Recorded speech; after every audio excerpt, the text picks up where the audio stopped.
मनुष्य को स्वर्ग में पुण्य और नरक में पाप क्यों भोगना पड़ता है? ये धरती कर्म की प्रधानता है। स्वर्ग में पुण्य का कर्म भोगा जाता है और नरक में पाप का फल भोगा जाता है। और धरती पर तो कर्म करने की प्रधानता है। कर्म ऐसा करे कि बंधन काटने वाला कर्म हो। तुम्हारा मन है, मन से तुमने किसी का बुरा सोचा, अशांति सोची, गाली गलौज सोचा या बोला तो तुम्हारा मन अशांत होगा। जिसने सुना भी उसे भी अशांति मिलेगी। वो विश्व सृष्टि के तालबद्धता में तुमने डिस्टर्ब कर्म, अनियत कर्म करने का पाप उठा लिया। तुम्हारा मन तो दुखी रहेगा और तुमने दुख फैलाया तो सृष्टिकर्ता के सौंदर्य में तुमने बढ़ोतरी नहीं की। तुमने गड़बड़ पैदा की तो तुम्हारे चित्त में गड़बड़ हो जाएगी और गड़बड़ का बदला देर सवेर गड़बड़ वाला शरीर मिल जाएगा। इसलिए ऐसा कर्म कीजिए जो किसी के काम आए, ईश्वर सृष्टि के सौंदर्य के काम आए, ईश्वर के संकल्प में हम काम आए। ईश्वर और महापुरुष के दैवी कार्य में हमारा कर्म अगर काम आता है, हमारी आँख, हमारे कान, हमारा नाक, हमारा मन, हमारी बुद्धि, हमारा चित्त, हमारा धन, हमारा तन मन जब ईश्वर प्राप्ति के लिए काम आता है तो यज्ञार्थ कर्म हो गया। अगर अहंकार पोषने में लगाते हैं या किसी को सताने में लगाते हैं तो ये अन्यत्र कर्म हो गया। अन्यत्र कर्म अन्यत्र योनियों में ले जाएगा और ईश्वर अर्थ कर्म, यज्ञार्थ कर्म यज्ञ पुरुष तक पहुंचा देगा। राम में और रावण में ये फर्क है, कृष्ण में और कंस में ये फर्क है।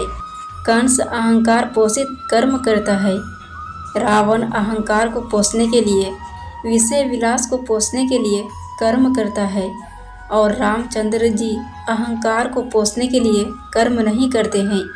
लोगों के दुख दूर करके लोगों को आत्मसंतोष हो, लोगों की बुद्धि धर्म में लगे, ऐसे कर्म राम जी करते हैं।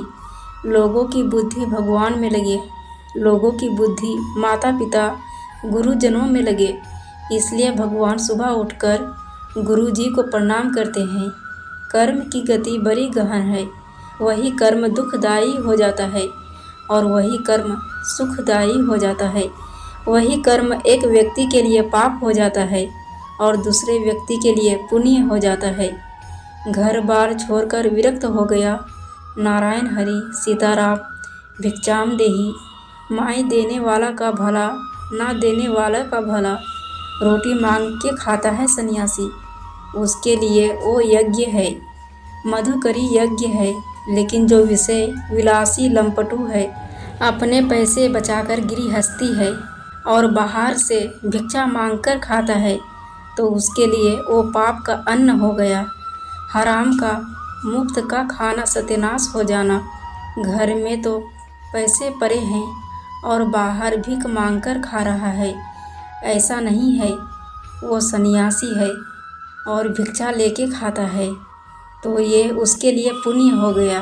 राजा भृतहरि साधु बन गए, भिक्षा मांगकर खाते हैं, अच्छी बात है, लेकिन राज दरबार में भी बैठते हैं और फिर भिक्षा लेके खा रहे हैं। अगर वो पब्लिक का खा रहे हैं और कर्म नहीं कर रहे हैं तो ये बंधन हो जाएगा। यज्ञ के निमित्त किए जाने वाले कर्मों से अतिरिक्त दूसरे कर्मों में लगा हुआ ही यह मनुष्य समुदाय कर्मों से बंधता है। एक प्यारी दोहा है, वैष्णव जन तो तेने कहिए, पीर पराई जाने रे, पर दुखे उपकार करे तो मन अभिमान न आने रे। इसका अर्थ है, जो वैष्णव है वह भगवान का है, जो दूसरों के दुख दूर करने के लिए है। और बड़े में बड़ा दुख है जन्म मरण का, बड़े में बड़ा दुख है भगवान से विमुख। जो भगवान से विमुख लोग हैं उनको भगवान के सन्मुख करना ये बहुत ऊंचा कर्म है। जो ईश्वर से विमुख है उसको ईश्वर से सन्मुख करना यह बहुत बड़ा काम है। यह काम में भागीदारी होना ये भी पुण्य है। अपने दुख में रोने वाले तू मुस्कुराना सीख ले, औरों के दुख दर्द में तू आंसू बहाना सीख ले।